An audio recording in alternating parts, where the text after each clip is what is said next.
Coming up on the Buckeye Guard, Black Hawk crew chiefs qualify on their assigned weapons during annual gunnery training. Sergeant First Class Megan Simpson takes on competitive bodybuilding as an outlet for stress relief after deployment in the Middle East. And soldiers with the 1st Battalion, 145th Armored, bring the boom during training at Camp Ripley, Minnesota.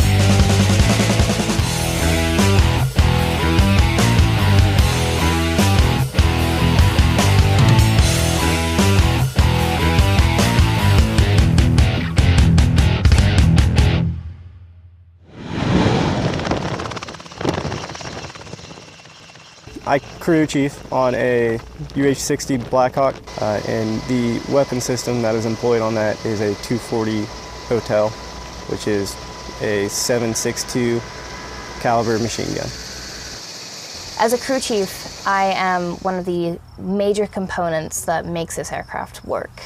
Just knowing that you're playing your part, you are the person who goes out there and helps the pilots, helps the co-pilots. You're the one who just, dictates when you take off. It's your call on a lot of different aspects, and you feel like you're a really essential part of the team.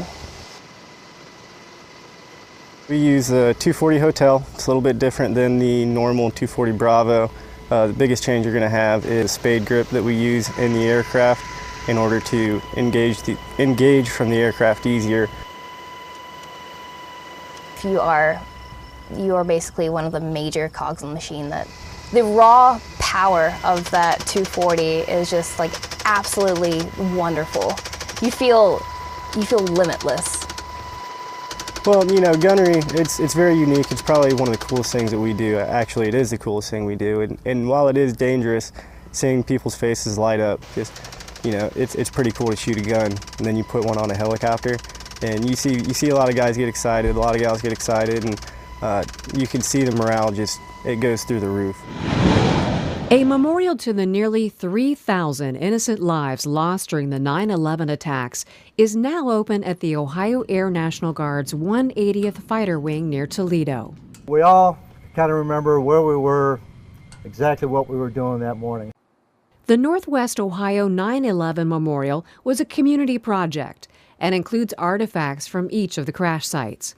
There are beams from the World Trade Center, limestone from the Pentagon with a 5-sided plate embedded with 184 glass pieces for every life lost there, soil from the Pennsylvania field where Flight 93 crashed, and 40 glass pieces to signify each civilian on that plane. The 16th anniversary was marked with an official dedication ceremony.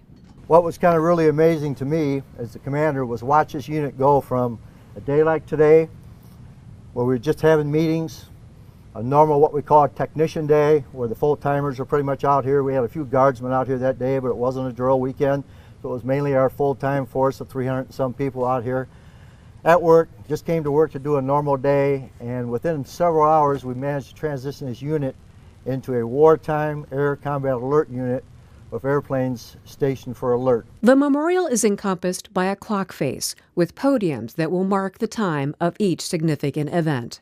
Every year at 8:46 a.m. on September 11th, the flagpole will cast a shadow through the steel beams of the World Trade Center, marking the time of the first plane's impact.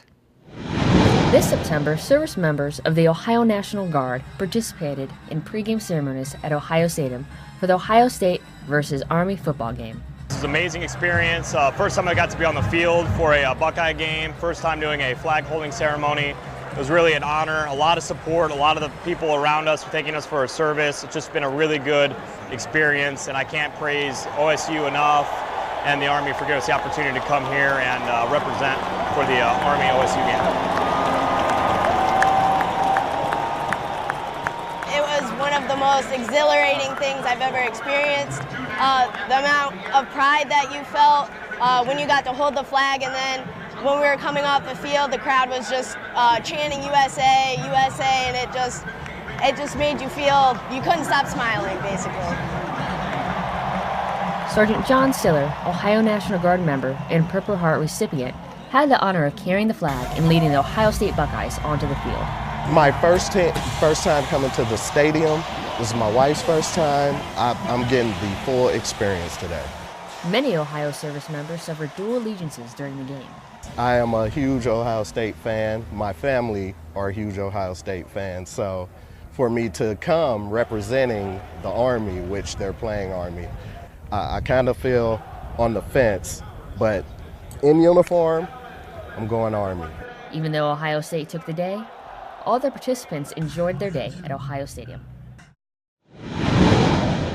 Fitness has always played a part in Sergeant First Class Megan Simpson's life, but it wasn't until 2014, when she returned from a deployment in the Middle East, that she became involved in bodybuilding. I got into bodybuilding because it was really an outlet for me. It was a way for me to cope with coming home, dealing with stress, and I ended up meeting a lot of really great friends in the gym that train and keep us motivated. It's more of a community than anything else. To stay in winning shape, Simpson works out 5 days a week, does cardio 3 to 6 times a week, and keeps to a strict diet and drinks plenty of water.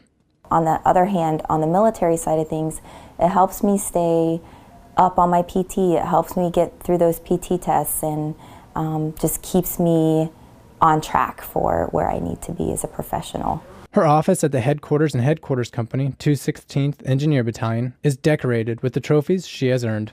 Knowing your goals is what's going to help you get to the finish line.